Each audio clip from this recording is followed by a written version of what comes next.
Welcome back. It's Tony Robbins again here with Money Master the Game, 7 simple steps to financial freedom. Let's get into gear now. We've given you the background, the overview of what this book is really about. Let's go through the 7 steps by beginning with step number 1, tap the power. In this session, we're going to make the most important financial decision of your life. And it's not a decision you might think it is. In fact, most people think that the way you get free, financially free or wealthy, is you get this big score. Somehow I'm going to make a bunch of money, or somehow I'm going to make this investment in Apple and it's going to triple, and that's what's going to make me wealthy. But all the research shows, in reality, people who earn a huge sums of money rarely keep those huge sums of money. And very few people really get to the number that they're really after when they're trying to make that big score. And so I really want to show you a much simpler way. There are literally millions of people around the world that have become millionaires, and they've done it really slowly and easily because they've just tapped into a very simple power. And that power I know you've heard of called compound interest or compounded growth. The idea of growth upon growth, multiplying itself. Let me explain what I mean. Early in the book, I decided one of the people I wanted to go visit with was a man named Burton Malkiel. Burton Malkiel, or Bert, is an amazing professor who's at Princeton, and I wanted to go see him because he wrote a book that's become kind of an investing classic called A Random Walk Down Wall Street. And he wrote it in the 70s, and it's still popular today. And in it, he kind of shook up the investment field because he came up with this idea saying, you know what? People should be able to have a tiny bit of money and own all of the stock market and not pay these huge mutual fund fees that are usually hidden, that are eating away at your ability to grow and compound what you have into real wealth. And he was one of the earliest people to ever come up with this idea of promoting the idea of an index fund. An index fund, again, is really simple. Instead of buying Apple or PepsiCo or Coke or whoever the case may be, you can actually buy this index, which mimics the entire stock market. So you get a micro piece of all these companies, all the best companies, for example, in the S&P 500 or the Standard & Poor's 500, if you're familiar with that. And so his idea has turned into a $7 trillion a year business. And another person I got to spend quite a bit of time with that you'll learn about here in the book and here with me is a gentleman who started Vanguard, and that's Jack Bogle. He took this idea and he bet his fortune on it. Both of these men understood something. And when I sat down with Burton Malkiel, the first thing I said was, look, I know you're a straight shooter. The guy definitely shoots from the hip. He doesn't care what people think. I said, tell me, what's the single biggest mistake that individuals make, that investors make in their life? And he said, Tony, beyond a shadow of a doubt, is they don't take full advantage of the power of compounding. He said, Einstein said it was one of the single greatest inventions of humanity. Understanding it can change everything in your life, and everybody says they understand it, he told me, but very few people tap it. He said, understanding something intellectually is not the same as doing it. If you're doing it, then you know it. If you understand intellectually, you know, like I've said before, that and $3 will almost buy a Starbucks mug of coffee. So what you really have to understand is how it works. And so I asked him, I said, Bert, what's the best way to teach it? And he went into this riff, and you know, he's in his late 70s, and it was kind of like I've read him describe this before, but watching him do it there in front of my eyes, his eyes sparkled and he got all in state. You can see he's done this so many times, but it's like a great musician, you know, it's like a Bruce Springsteen going off and doing a riff there directly for you. And his riff was to tell me the story about William and James. He said, tell me, to give you a real example. Let's say 2 guys, William and James, and let's say William starts out at 20 years old, and he starts taking a little bit of his money and just locking it down and setting it aside and investing it. Let's say he takes $300 a month, $4,000 a year, and he puts that aside and he doesn't touch it, and he puts it in the stock market, and let's say over time he averages 10%, and let's say he does it in an index fund, so he's not being taxed continuously, so it grows tax-free until the time he's going to take it out. And let's say he makes that investment, stay with me now, William makes that investment from the time he's 20, puts away that $300 a month, that $4,000 a year, till the time he's 40. He never makes another investment again. That's it. And then we see what he has at age 65. And then on the other hand, he has a brother named James. And James, he doesn't get started when he's 20. He doesn't get started when he's 30. He waits till he's 40, and then he starts to say, God, I better start doing something. So he does the exact same thing his brother did. He starts putting away $300 a month, $4,000 a year roughly. He gets the same exact return, let's say of 10% in a tax-protected environment. And at 65, from 40 to 65 is 25 years. So he spends 25 years putting money in the system. Think of it, $4,000 times 25 years is $100,000. His brother, William, he only did this for 20 years, 20 to 40, 20 years, times 4,000, 80,000. So the second brother, William and James put in significantly more money into the system, done it longer, but at age 65, they both got the same rate of return. Who do you think is doing better off? I know you know the answer, but the real question is, how much better off? And that's what most people have no clue of. William, who started earlier and quit earlier, has 600% more money. Not 20%, not 50%, not 600% more money. At age 65, both these men who got the same rates of return, but one started earlier and quit earlier, he has $2.5 million for William. And James, who started later and put more money into the system, but he started later, so he got less compounding, he ended up with $400,000. A $2.1 million difference. Now that could be the difference between total financial freedom for somebody or doing okay for a while and at 70 having to get a job to be somebody greeting people at Walmart. See, this understanding of compounding is how you can free yourself from this idea that somehow you've got to make this giant score, because the more you try to create that giant score, even if you get it, usually isn't kept. And how can I say that? Because I've been in this business working with people, some of the greatest entertainers, actors, musicians, sports stars, government officials who go off and make money afterwards. And I can tell you one thing, rarely do they keep it because they've never understood how to really tap into this power. And I'll give you one more example because Bert gave it to me at the time. He said Ben Franklin, when he was living alive, there were two cities that were kind of like sister cities for him. And it was Philadelphia and Boston. He went back and forth between them. They felt like hometowns to him. So when he died in 1790, he gave both cities $1,000, but the control and the guide was they couldn't be touched. The money had to be invested and had to be left alone for 100 years. After 100 years, he already calculated what he knew it would be worth. He said they could both take out $500,000. That 1,000 would be worth 500,000, he had calculated, or more. It was actually worth a lot more. And then at 200 years, they have to leave the rest in and let it accumulate. And at 200 years, they could take all the money out for both cities. Well, both cities got a $500,000 hit from a $1,000 investment 100 years out. That's pretty amazing mathematics. When it grows, you think about that. Nothing was added to it. It was just natural interest growing, the growth that happened in the market. And then what happened in 200 years? That $1,000 had grown to $6.5 million, even though they'd already taken $500,000 out and it didn't get to compound for 100 years. $6.5 million. That's a 3,000% return. So compounding is amazing. And I know you've heard of it. I'm sure you've got examples you've heard. But what I really want to do in this particular session with you is get you to take step one to financial freedom.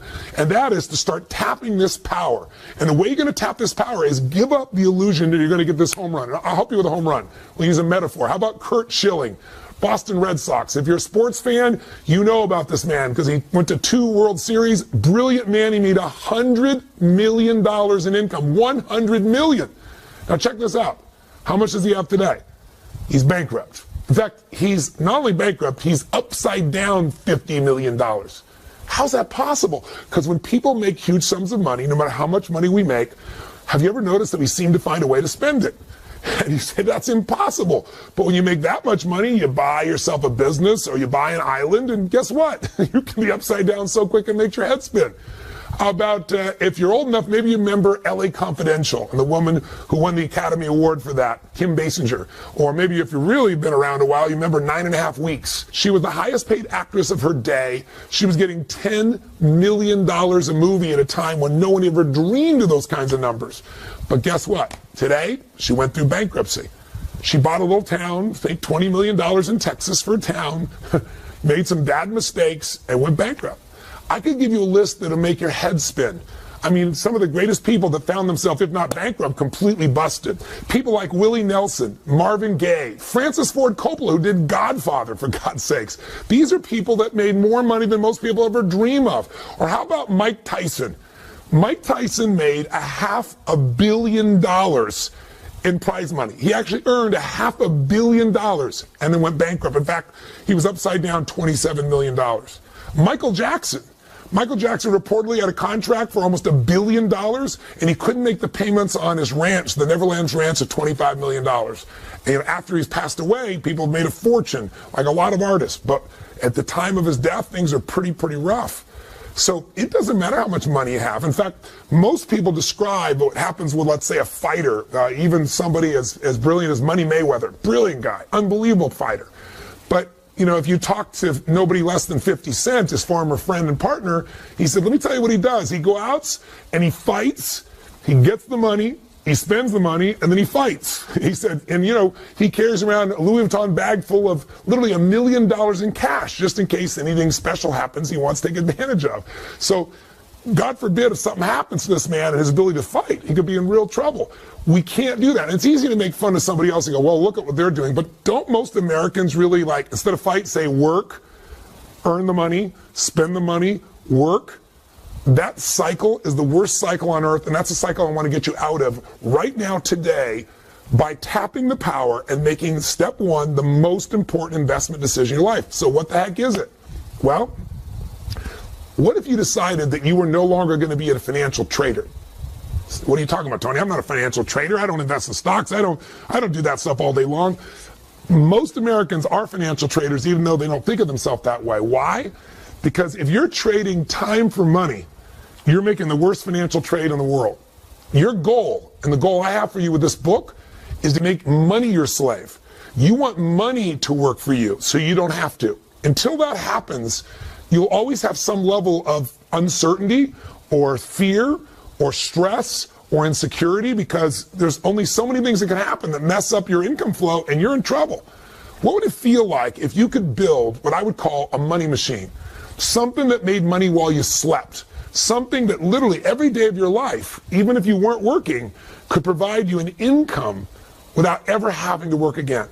Because see, I ask people all the time, what are you investing for? And people say, well, I don't know, I do my 401k so someday I can retire, or I'm investing so that I can get, you know, more assets or a bigger nest egg. No, you're not. You're investing for one thing and one thing only. You're investing because you want an income. You want an income that will last longer than you live. In fact, I mentioned before, the number one fear of baby boomers today is that not they're going to die. That's their number two fear. The number one fear is I want to run out of money while I'm alive. And millennials have the same fear because, according to statistics, about 70 to 75% of the people are going to run out of money before they die. And we're all living longer, so the chance of that happening is off the charts unless you and I create a money machine. What does that mean? It's really simple. The most important financial decision of your life is deciding that a portion of all the money you earn in your life is yours to keep. That you're not going to give it up. It's for you and for your family, and you're going to keep a portion of what you earn forever, and you're going to grow it. That you're not going to give it to, you know, Kate Spade. You're not going to give it to the Gap. You're not going to give it to whoever you normally gave it to. You're going to keep that for yourself, and you're going to grow it into something that literally will make it so you don't have to work as long as you live. I call it a money machine because it's really simple. If you were to just think of yourself right now as you're a money machine, if you take a look at this graphic, here you are, you work your tail off, and what happens? You use your efforts to get money. You trade time for money. You take work and effort for money. But what if you just did something so simple? You already know to do it. You're just not probably doing it at the level that you could. What if you made a decision that a percentage of what you earn, you're never going to see it? It's just going to instantly and automatically be put into building this money machine, where you're going to take a portion of what you earn, 10%, 15%, 8%, 20%. You get to decide the number. But a portion of what you earn, no matter what, before you ever see it, it's almost like a tax, but the tax is paid to you instead of the government. The tax is for your future self. The tax is about creating financial freedom, so you're not like most people who end up their life being stressed out all the time, where you're the person that can do what you want, when you want, where you want, with whomever you want, because you got freedom. How do you get there? You take a portion of this money that you've done right now and you've earned, you automatically start to fill up this money machine. And just visually imagine, as you work, more goes in, you fill it up, and there's a point. A tipping point, if you will. We call the tipping point a critical mass. There's a point where the money you've saved and invested will have grown to a point that there's enough there that if you were to get just a small return on your money in a secure environment, the income off your investments, just the income, the investments are still there, the money is still there, that critical mass, that nest egg is so big that the interest you make on it alone, that interest gives you the income you need to live your life as long as you live without ever having to work again as long as you live, period. Now, I have that privilege And I'm fortunate to have helped a lot of people establish that who thought it would never happen, because they don't understand that when you take that little piece aside, you're not just putting in this money machine. If you're smart, if you do what we show you in this book, the other 6 steps, that money won't just sit there accumulating. That money is going to grow. That money while you sleep is going to make more money and grow and grow and grow. So you get to that critical mass, that nest egg, that peak number where the income frees you for the rest of your life. Now here's what's ironic. And I mentioned this before, but I want to reinforce it for you. If you do this, you will get to the point where you won't have to work. And then I will warn you in advance, you will work. And the reason why is because the secret to financial freedom is not having to work. It's not working. The idea that you don't have to work frees you up. Us, as human beings, we have to do something to be productive or we go crazy. I can't tell you the number of people that I've met who've hit the jackpot and then they don't do anything and they're depressed or they're frustrated or they're bored out of their mind. You just want to make sure that what you do with your time is what you love, that it's your passion. And if your passion is your work, you'll work more. In fact, it used to be that the game, remember, was get rich and retire at 40. And now the game is get rich and retire at 80 or 75 or 85. Like I've told you, my friend Steve Wynn, 72 years old, still going there. Warren Buffett, 84 years old. I mean, you can go to person after person after person. The people who make the most money, people who make more than $750,000 a year, the vast majority say they'll never retire, or if they retire, it'll be in their late 70s. That's because the game is different. But I'm going to tell you something. When you don't have to work, you don't have to, you walk different. You talk different. You feel different. You go, Tony, well, that sounds like a pipe dream to me. That's because you don't understand compounding.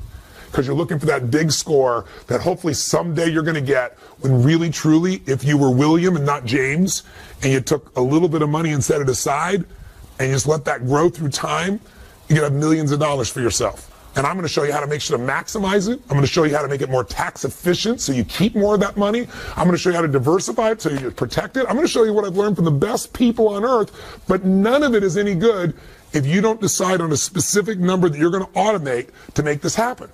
Now, I know when I say this, a lot of people say, well, how much? Well, the minimum should be 10%. And ideally, in the world we live in today, if you're 40 or above 45, you should be looking closer to 15% because you have less time to use compounding. So you got to load the system with a bit more. And first thing you'd say, I'm sure many people say, are you kidding me? I don't have that kind of money. I'm spending everything I have right now to keep my credit card bills going, to keep myself going. Everything I earn, I spend. That'll always be true. It doesn't matter how much money people make. Trust me, I've been there myself.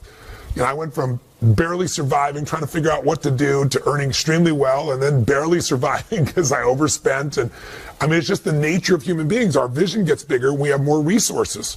But if you will draw a line in the sand and you don't have to think about it. The thing that Burt Malkiel told me, he said, Tony, the secret to it all is you got to pick that number, and then you don't change it. It's like a tax, and you don't see the money. We'll show you how in the book here. You automate it so that money is taken out immediately. If you run your own business or you go to work somewhere and they raise our taxes by 5%, 8%, 10%, you're going to hate it. You're going to be mad as hell, and it's still going to get paid. That's just the way we are as human beings. So why not create a freedom tax? And it's really not a tax at all. What about a freedom gift? I call it the Freedom Fund. What you want to do is decide right now, what percentage, and by the way, I'm going to mention one thing. You might say, well, Tony, I'm already doing this. I'm already contributing my 401k. Then I want you to decide right now, and I'm going to show you how to maximize your 401k. I'm going to show you how to get rid of the fees in your 401k. They're eating up your compounding. You're compounding fees if you don't know what you're doing in this area. But if you're already doing this, I want you to pick a number right now that you might increase to. And before you pick the number, whether it's 10 or 15 or 20, whatever that number is, you're going to want to decide it and not change it, other than increase it maybe in the future. And you're going to make it automated so that money goes into your Freedom Fund. Not a savings account, a place where you're going to be investing that money and growing it till it hits a critical mass that throws off the income you need so you never have to work again. So you have that true financial freedom. So if you're saying, well, Tony, I don't know how I'm going to do this, let me give you 2 pieces to help you think about this. I could name dozens of stories or examples of people that I've met over the years who started with nothing and became wealthy because they just took a little piece off and forgot about it and let it grow and grow and grow and grow. But I'll give you one of my favorite examples, Theodore Johnson. This is a man who never made more than $14,000 a year in his entire lifetime. He worked for UPS, and he only did one thing different than most people. At late stage of life, in his late 80s, he's worth $70 million. He did not inherit any money. All the money came from compounding $14,000 a year. How did he do that? He committed to one thing. He decided 20% of all he earned was going to be set aside. Every check, every bonus, every situation, 20%. There was no excuses. He'd have to find a way to do things differently, earn money other places, but that 20% was sacred. And it compounded over a lifetime for him and gave him $70 million. In his late 80s, he donated $35 million away, still had $35 million, and guess what? Never made more than 14 grand. I mean, there's no excuse. When you understand the power of compounding, it's game over. But you gotta get beyond your knowing what it is to acting, and that's really what I'd like you to do right now. So right now, why not make a decision right now in this moment and say, this is what I'm gonna do. I'm gonna stop trading time for money. I'm gonna make money work for me. I'm gonna make money my slave, and I'm gonna make a decision right now that no matter how hard it may seem in this moment, I'll get used to it. I've got to decide a number that I'm going to set aside, and that number's not going to move, and I'm going to automate it. What is that number for you? Is it 10%? Is it 15? Is it 18, 20? Is it, gosh, I got to at least start with 7? What's the number going to be? Make a decision right now. And if you already have a portion that you're putting aside, it's only going to get you so far. Make a number larger now. That'll be the decision, the most important financial decision in your life, because investing can only be done with the capital you set aside. And if you wait to have a bunch of money to invest, you'll lose all the years that little bit of money could have been compounding and going crazy. Compounding is the ultimate power. Tap that power right now by making your decision. Have you made it? Write it down. You know, when you think of something ahead, it goes out. Write it down. Drop it right now into your planner. Send yourself an email with that in the headline. What are you going to do right now so you lock it in your head? And so you lock it in your life. And then the question is, how do you go about automating that? Just open the book to chapter 1.3. It'll walk you through how to do it. You can go to Schwab. You can go to TD Ameritrade. There are a variety of people that can automate it, so it takes right out of your check into holding place. You say, well, then where will I take that money? Where will I invest that money? Those are the steps to come. First step is get in the game, and the only way you're going to be able to get in that game is start to tap the power by automating. Now, if you're sitting here right now saying, Tony, all this is well, and I've heard this before, I know compounding, then, you know, but I just don't have any money to invest. What am I going to do? Then I'd like you to tap into the power of behavioral economics. One of the things I did when I wrote this book is I said, okay, people are going to know. Some things we're going to talk about, like what we're talking about right now, is frankly common sense. But common sense is not too common. Have you noticed that? People know it, but they aren't doing it.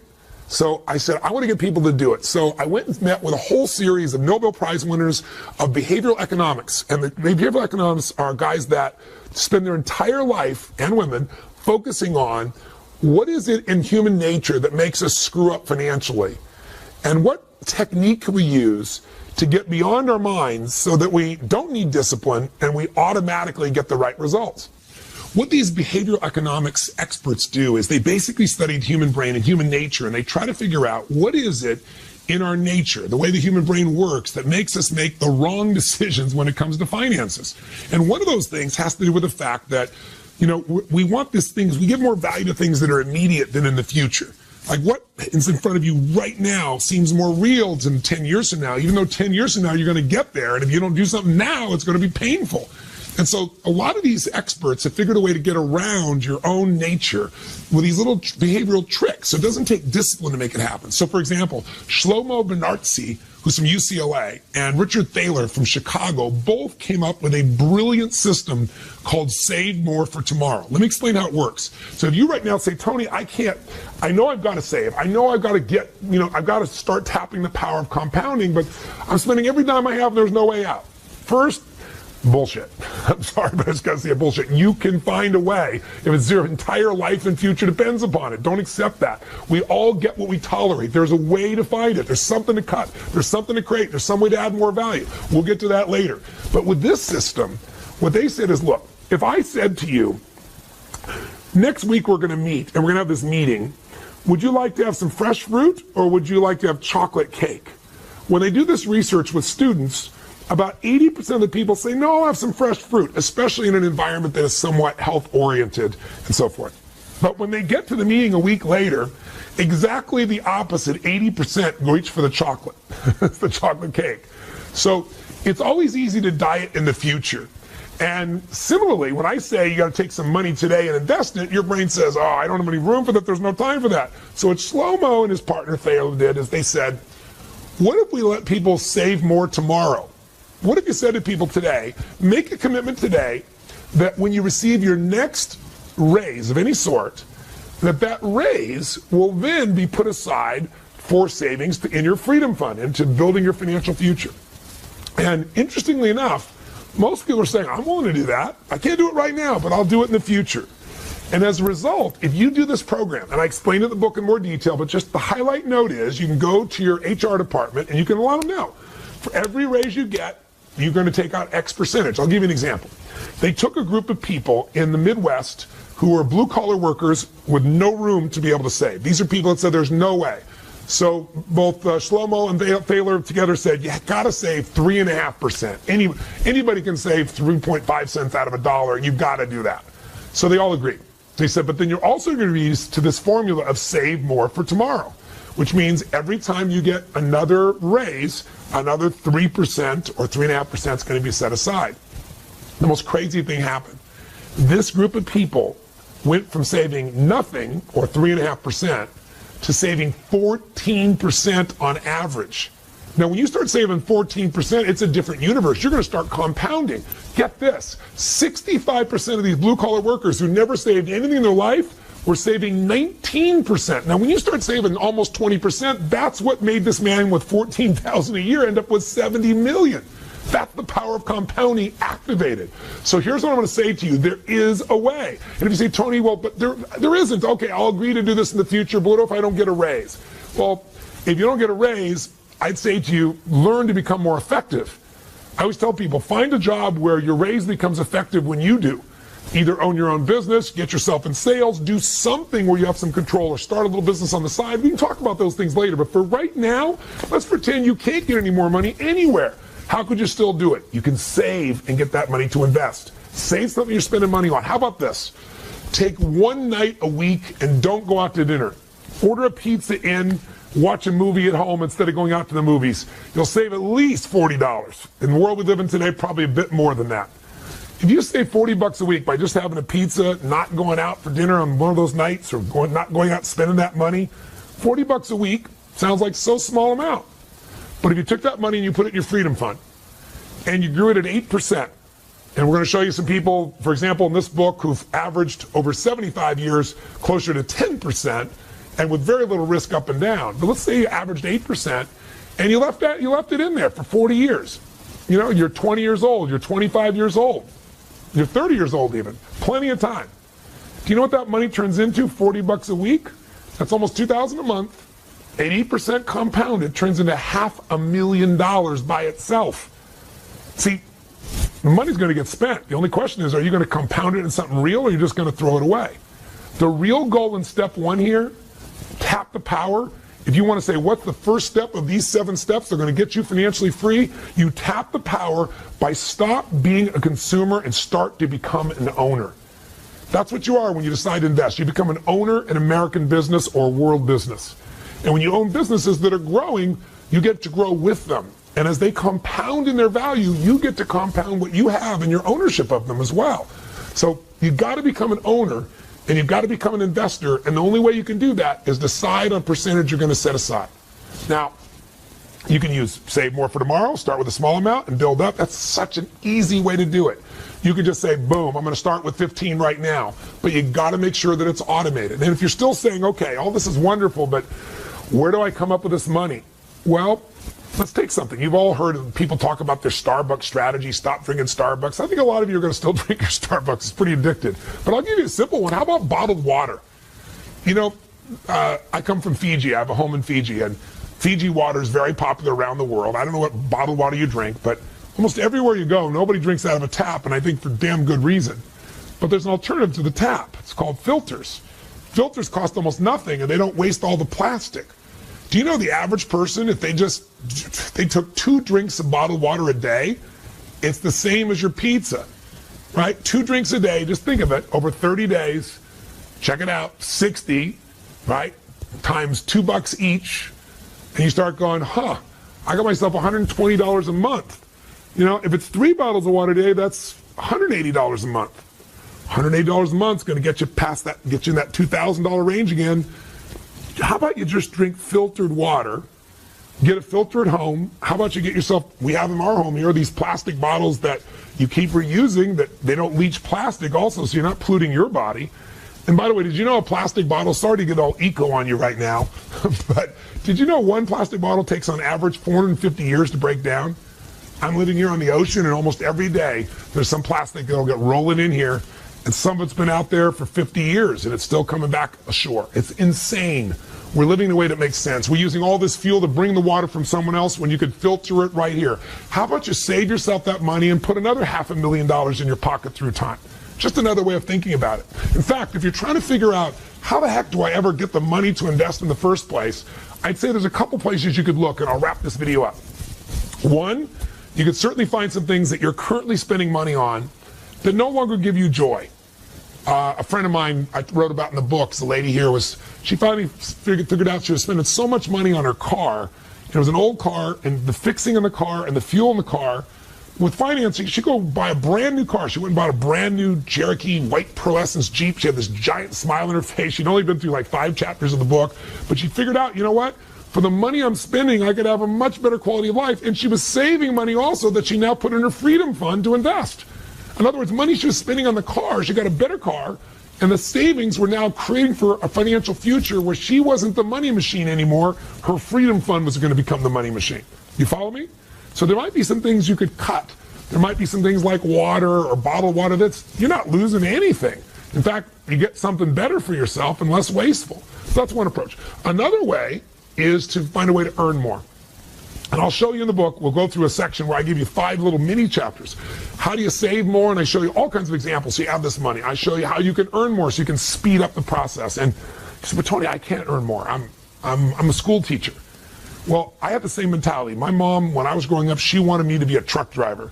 She used to watch those Truckmaster truck driving schools, and they talked about you can make $24,000 a year if you become a truck driver. And my mom said, you've got to do this. You'll be on the open road. You'll have the sense of freedom. Your father's locked down. My father worked as a parking attendant underground in a Century City garage in LA for 30-something years of his life, my natural father. And she said, you'll make twice as much as your father and you'll have more freedom. But I looked around and I thought to myself, I think truck driving is a beautiful thing, but I had a mission of things I wanted to do. And I also thought, I don't think I could ever drive that truck far enough or long enough to be able to have freedom for my family for the future, because I didn't understand compounding. I could show a truck driver today how to do it, but I didn't know how. But I did learn something really important along the way.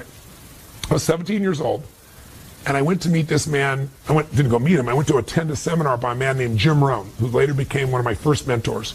And Jim was a personal development speaker, and he would get up and talk for 3 hours, which I thought was a long time. If you've been to one of my seminars, you know that's not a long time.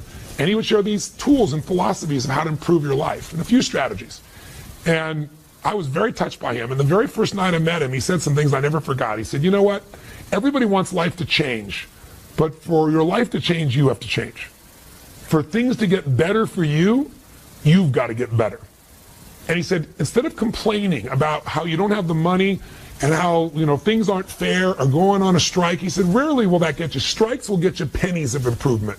He said the most powerful thing you can do in the marketplace is to understand how the marketplace works. And here's how it works. If you can find a way to do more for others, if you can find a way to add more value and become more valuable, you will become worth more. But you got to be worth more. You've got to be able to say, how can I do more for this business I work on? How can I help them save them money? How can I bring skill sets to make them more profitable? You've got to think about that, because we're all paid in accordance to what our worth is in the marketplace. Not our spiritual worth, not our emotional worth, not what our worth is as a soul, but our economic worth. See, in the world we live in today, there are people that make $7 an hour, and there are people that make $3.5 billion a year. I'm not saying one is better or worse, but I'm saying one has a lot more choices. Now, why? Because if you go to work at McDonald's and you're working fast food, you're going to make about $7.75 an hour currently. I just looked it up. Crazy. It depends on where you live in the country, but $7.75. Now, at $7.75, you don't have enough to really support your family in any way. You're going to have enormous stress. And we could say, well, we should make that number larger. But in reality, the reason you make $7.75 if you work at McDonald's is because almost anyone can be trained to do that job, especially the way it's automated today, in about an hour, maybe 2. But if you're going to earn more, you've got to be able to give more, do more, create more. And I don't mean just work harder. You got to do something that adds more value. David Tepper made the most money of anyone last year in personal income. He made $3.5 billion with a B. And that's because he's a hedge fund guy. And we live in a world where the majority of people are putting their money in a bank where they're getting virtually no money, or maybe 25, a quarter of 1%, maybe 1%. And this man got people invested with him a 40% return. Now, when you get 40%, that changes your life. Some people, if you're getting a quarter of a percent, if you're getting 1%, it's going to take you a couple decades to double your money. At 40%, you're going to double your money in very short order, less than 2.5 years. So it's an interesting process to see what that value is. And he said, Tony, what you must do is find a way to do more for others than anybody else has done. He said, if you can find a way to help millions of people, then obviously you can be a millionaire if you want to be that. He said, but it's got to be something they want, something they value, something they think is incredible. Now, why do I tell you that? Because the first time I started talking about compounding and saying one way to do it is start to earn more and put more aside. If you think you don't have enough now, I had this school teacher come to me and she said, but I can't. I'm this fixed income. And there's no way for me to get a raise. And I said, you know what? One of the great injustices of our current society is that the most important jobs, like, for example, a teacher, where we're entrusting the future to someone to help us with our kids create their own future, create their skill sets, their abilities, they're horribly paid in this country. But you can complain about the system, or you can take control of what's within your own control, and you can find a way to add more value. She goes, how am I going to do that? I said, I know a school teacher, I described him in the book, who makes $4 million a year. How? He decided, I love working with 30 kids, but if I only work with 30 kids, I'm going to make $60,000 a year. But if I can find a way to work with hundreds of thousands of kids, I could earn hundreds of thousands or maybe millions of dollars. And all he did was he became incredible as a teacher. He's a Korean man, and he just kept better and better. He's always finding a better way to teach, always finding a more enjoyable way to teach, always finding a way to help people remember and learn quicker. He was just a learning machine, and that added value. Every other teacher taught the same stuff. He brought students unique things, and they wanted it. So he created a website where he could mentor them, and we automated the mentoring. He now makes $4 million a year. So I'm just saying this to you not to say you have to make $4 million a year, but my bet is with some creativity, you could come up with something that could bring you an extra $300 a month. And $300 a month, invested over time, could easily bring you $1 million just based on the math and types of returns I described to you earlier. Not a bad thing. If you found a way to do something bigger, all the more power to you. I got a chance, I was on the Today Show one day, and they called me up and they said, we got Warren Buffett, and we want to have you on, and we're going to have the woman who is the youngest female billionaire in the world. And she has this company called Spanx. And I said, what is Spanx? If you're a woman watching, I'm sure you're smiling, laughing. He doesn't know what Spanx is. Most men don't know what Spanx are, but I guess it's kind of an undergarment that women use to help them effectively shape their body under a dress. This woman, she had no idea how to become a billionaire. It wasn't even her goal to be a billionaire. She just wanted to solve a problem that a lot of women have. And she was on her way to a party, and she cut some pantyhose up and created this little device. And then she thought it was a great idea, and everybody said it was stupid. And she tried and tried and tried and heard no, no, no, and she just wouldn't give up. And then finally she got someone to make some, and then she sold some, and then she eventually got on Oprah. And now Spanx is a multi-billion-dollar business, and she's the youngest female billionaire in history. So I want you to know there's a range from school teachers to this one was working at Disneyland. There are people that might want to make $100, $500, $1,000 more a month. And if you find creative ways to earn more by giving more, by creating more, the answers are there. I just want to get you going. I've got a whole chapter on this, but what I don't want to leave this section with you doing is thinking, I can't do this. And I'll just give you one last one. Another way you get the money to grow your financial future is keep more of the money you have. So I've got a whole chapter here in the book on really, it's the secrets of the ultra wealthy that you can use too. And you'll find it in section 5 of the book. And in fact, it's chapter 5.5. You want to look it up when you go there. And what it is if you're trying to get financially free, you have to remember what is the most expensive cost that you have in your life. I mean, what is the deepest thing you're going to spend money on in your life? And for the vast majority of humans in this country, at least, and North America and most Western nations, it's taxes. And so taxes, you got to understand, in this country, the IRS, their job is really simple. They're not mean people. I mean, they're mean people in every industry, so I'm sure there's some. They're like Switzerland. Their job is to get as much money as they can from as many people as they can every year. And your job, according to the Supreme Court, is to use all of your ethical capacity, everything that's ethical, everything that's legal, to pay the least that you can, and you have that right. That's not being not democratic. Now, I paid plenty of taxes, tens of millions of dollars in taxes, and I'm really grateful that I have the ability to do that at this stage of my life. But I also have learned from all the best investors that I've worked with, I'm talking the best on earth, they all know that tax efficiency is one of the ways to speed up how to get from where you are to where you want to be. Because if you can keep more of what you have and compound it, you're going to do even better. And there's a tool that ultra wealthy people know and use. It's IRS sanctioned. The IRS supports it. And very wealthy people and very wealthy organizations use it. And it allows you to grow your investments literally in an environment where it can be not just tax deferred, but tax free. What that means is if you tell me you have $500,000 built up over the years in your 401k, I might say to you, if you're in the 50% tax bracket, no, you have $250,000. You might say, Tony, no, that's not true. I've got $500,000. I said, yeah, but half that's the government's money if you make 50%, if you have 50% tax. But what if that $500,000 could be put in an environment where when you made $500,000, it was all yours? That would get you your goals twice as fast, wouldn't it? Or if you're at a 30% tax rate, 30% faster. It might save you a decade. So be sure to check that part of the book out. All I want to get you to know is the game is you got to tap the power. Step number one. Step number one of being repetitive, but I want you to get it. We want to make that decision right now. Step number one is make the most important financial decision of your life. Decide right now, what percentage are you going to keep for your family forever? What percentage of your money are you going to set aside, automate, and make sure you put in a freedom fund that you're going to start to invest and build into something that will eventually provide that income for you where you never have to work again as long as you live. You only work because you want to, not because you have to. Sound exciting? Well, as simplistic as it is, I'm sure part of your brain's going, well, okay, I'll do that, but where am I going to invest? Where am I going to put this money? That's coming next. But first, you got to make the first step. So, we turn this video off. Either pick up the book, read the details, or call Fidelity or Schwab, or go online and find a way you're going to just automate deducting. What's the number? Don't change it. If you already got a number, increase it. Is it 10? Is it 12? Is it 14? Is it 15? Is it 20? Is it at least 7 or 8? And then what are you going to do to grow it through time? All right? Hope I got your attention. The power of compounding will give you real wealth, not just going for a big hit. And hey, by the way, if you get a big hit and you're smart, you'll throw a bunch of it into your freedom fund. You'll just get there faster. Thanks for watching. Look for my next video in a couple of days. Live strong and live with passion.